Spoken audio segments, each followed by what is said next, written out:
નમસ્તે મિત્રો, રોની રેસીપી બ્લોગમાં સ્વાગત છે તમારું। તો આપણે ચોમાસું આવે ને આ શાક આપણું ચોમાસામાં જ આવે છે, જે વરસાદ પડે પછી જ આના વેલા હોય છે।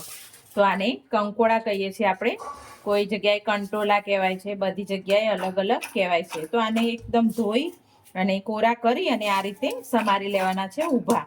તો મેં આ રીતે બધા જ કંકોડાને સમારી લીધા છે કે 500 ગ્રામ જેટલા કંકોડા છે। અને એકદમ શક્તિશાળી શાકભાજી જેને કહેવાય ને કે બધા શાકભાજીમાં શક્તિશાળી આ શાકભાજી છે। તો આપણે ચલો આજે એની રેસીપી બનાવીશું અને શાક બનાવીશું એકદમ ટેસ્ટી અને સરસ। તો અહીંયા આપણે એક વાસણ લઈ લેશું, એમાં થોડું આમાં ચડિયાતું, એકલા તેલમાં શાક બનાવવાનું હોય છે આ, એટલે થોડું આપણે ચડિયાતું તેલ એડ કરીશું। તો અહીંયા મેં 5 થી 6 ચમચી જેટલું તેલ લઈ લીધું છે। તો અહીંયા આપણું તેલ આવી ગયું છે, તો એમાં થોડી આપણે રાઈ એડ કરીશું અને લસણનું પ્રમાણ થોડું વધારે રાખીશું। તો મેં 10 થી 15 કળી જેવું લસણ લઈ લીધું છે અને લસણને આપણે થોડું ગોલ્ડન બ્રાઉન થવા દેવાનું છે। અને અહીંયા આપણે હિંગ લઈ લીધી છે। હિંગ લઈ લીધી પછી આપણે વઘારમાં હળદર એડ કરીશું, જેથી કરીને આપણો શાકનો કલર હોય ને એ સરસ એવો આવે છે। અને પછી આપણે બધા અંદર કંકોડા ધોઈ સાફ કરી સમારી અને કરેલા કમ્પ્લીટ છે, ઊભી સ્લાઇસમાં આપણે સમારી લીધા છે। તમને જેમ યોગ્ય લાગે તેમ કરી શકો છો, રાઉન્ડ પણ બનાવી શકો છો। તો આ રીતે જો તેલ એકદમ ચડિયાતા પ્રમાણમાં હોવું જોઈએ કંકોડાના શાકમાં। અને આ શાક છોકરાઓને અને મોટાઓને બધાને ભાવે છે। અને આ શાકને આપણે રોટલા કે ભાખરી જોડે, પણ રોટલા જોડે અત્યારે મસ્ત લાગે છે, બાજરીના રોટલા જોડે કંકોડાનું શાક। તો હવે આપણે થોડા બેઝિક મસાલા કરીશું। તો અહીંયા આપણે મરચું એડ કરીશું, લાલ મરચું, અને ઉપરથી હજી હળવી હળદરની જરૂર લાગે છે તો પાછી અડધી ચમચી જેટલી હળદર એડ કરીશું, અને સ્વાદ પ્રમાણે મીઠું।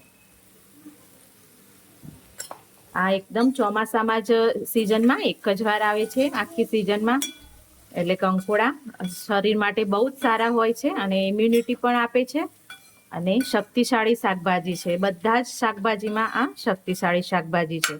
તમે મરચું અને મીઠું એ તમારા સ્વાદ પ્રમાણે લઈ શકો છો।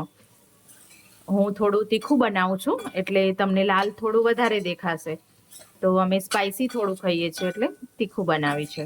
તો હજી હું થોડું એવું મરચું એડ કરીશ।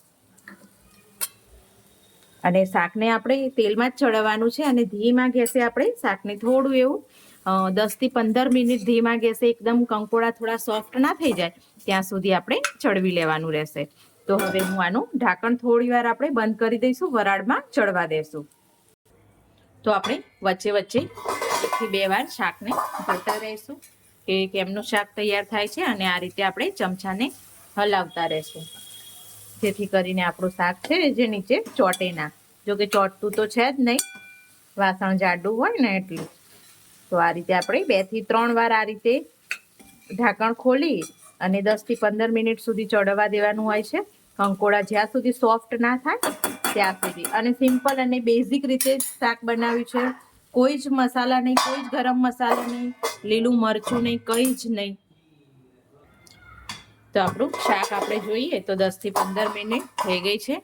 તો ખોલીને જોઈએ તો આપણું શાક સરસ એવું કંકોડાનું તૈયાર થઈ ગયું છે।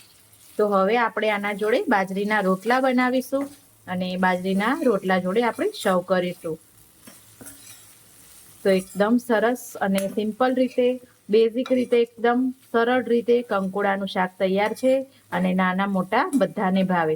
કંકોડા ટેસ્ટમાં કડવા હોતા નથી, થોડો ટેસ્ટ પેલો એ હોય છે, પણ કડવા નથી હોતા કંકોડા, એટલે સરસ લાગે છે।